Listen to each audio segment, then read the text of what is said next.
Thank you. Up next is James Chapman, who is not a politician but former Chief of Staff for David Davis at the Department for Exiting the European Union.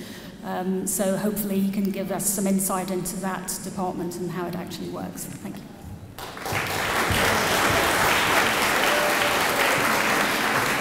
Thanks, and thanks very much for inviting me here today. I hope you'll bear with me. I'm used to writing speeches for other people rather than giving them myself, so bear with me. As you've just heard, until a few weeks ago I was in number 9 Downing Street as Chief of Staff to the Brexit Department. You can boo if you like at that point. I was on the Remain side of the campaign. I was working at the Treasury at that time, and we fought the best campaign we thought we could fight, but unfortunately we were up against people who were prepared to lie. And so the referendum result went the way it did. And I was then persuaded to stay on in government and really grapple with this great question that's affecting all of your lives, but it's not just about, I mean, we've heard lots about the 4.2 million, and I want to actually say thank you, as other speakers have done, to the millions of people who've come to this country to make their homes here, married people here. We keep our National Health Service going. Our great civil servants that I've worked with, exceptional people who could be earning 6-figure salaries at any multinational company they chose elsewhere in Europe. Instead, they're here, working for us, serving this country, and doing a damn fine job. And I want to say thanks to them all.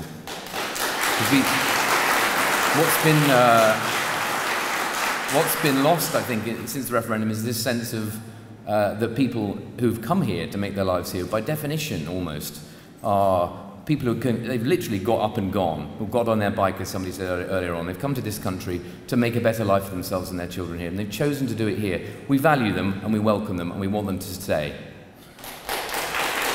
I would say the tone of the speeches I've heard so far hasn't been angry enough. I'm really angry about the situation we now find ourselves in. And I'm not just angry for the 4.2 million we've heard all about today. I'm angry for myself. My rights are being stolen. I want the right to go. I married a Greek lady. I want the right, if we decide we want to go and live in Greece and bring our kids up there for a few years, that's being stolen from me by this government. I'm outraged. Now, as you heard, I worked until a few weeks ago for David Davis, so I would regularly be dragged into painful meetings with Theresa May and Philip Hammond, the 3 people who make decisions in this government, such as it is. And the word they used they use settled status now, but the word they actually use in private in government documents is regularising. How to regularise the status of the 3.2. Now, I heard that and I felt sick to the stomach, because we've heard that language before.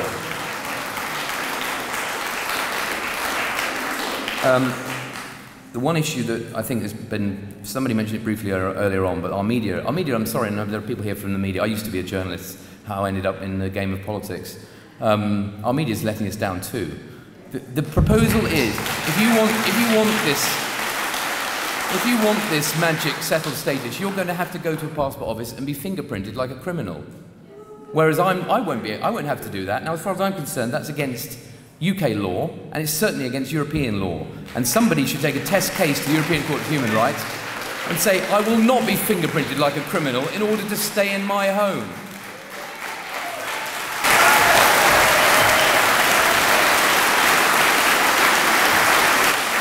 I mentioned that I'm married to a Greek lady, and we have 2 wonderful kids who regard themselves as half Greek, and they are half Greek. And we were so worried about their rights being stolen in the way that I've talked about, that we looked at getting Greek passports for them and for me, actually. I thought maybe it was time for me to jack in my UK passport. I feel ashamed of my country at the moment. But unfortunately, a Greek passport requires you to do 2 years compulsory military service up to the age of 45. I'm not sure I'm quite cut out for that.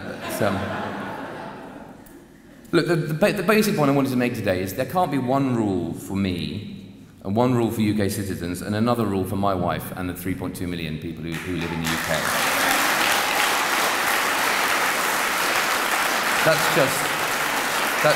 That's not only unacceptable and immoral, as I say, I believe it to be illegal.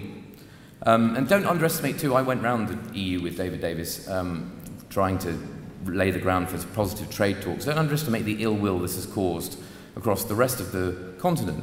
Every meeting we were in, we'd be asked, what about this 85-page form? What are you going to do about our citizens? We keep hearing that kids in schools are being bullied because they've got EU parents. This is actually the government's failure to move properly on this. It should have, at the very first thing they said should have been, we're guaranteeing all these rights unilaterally. And it's helped to doom these talks to failure, I'm afraid, and they are heading for failure. So I don't actually agree with at all what I've heard from the Liberal Democrats and the Greens today, who say there has to be a second referendum. There should be no second referendum.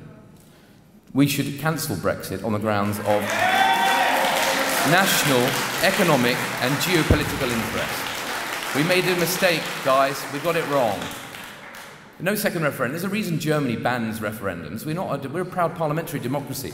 That MPs there decide what the laws are, and if we don't like it, then we can chuck them out after 5 years. So no second referendum. We halt Brexit, and I can tell you, absolutely certainly from us today, we've seen the leaked proposals that came out over the summer, which include biometric testing of EU nationals, which I will not be required to do, but EU citizens will. I admire Amber Rudd greatly. She's a liberal conservative, which is what I suppose I am, if I'm anything. Amber Rudd must resign rather than oversee these proposals. She's a decent human being. She must not oversee the forcible fingerprinting of 3.2 million people in this country. It's just not acceptable. And I will keep saying this day after day after day for as long as anybody will listen. I'm going to wrap up because I know we have more speakers, but the Greeks, who I've mentioned already, and my connection to them, they have a famous national day. It's called Oichi Day. And I don't know if we have any Greeks in the room, but Oichi means no. And General Metaxas, a great general in the Second World War, the two last nations standing in World War II were the Greeks and us. And Hitler had said, we'll fight you on the beaches and so on. And General Metaxas said to Mussolini, when he was asked for surrender, Oichi. And they have the biggest national holiday is Oichi Day. Let's make this our Oichi Day. We say no to any change whatsoever in the EU citizens' rights. Thank you very much.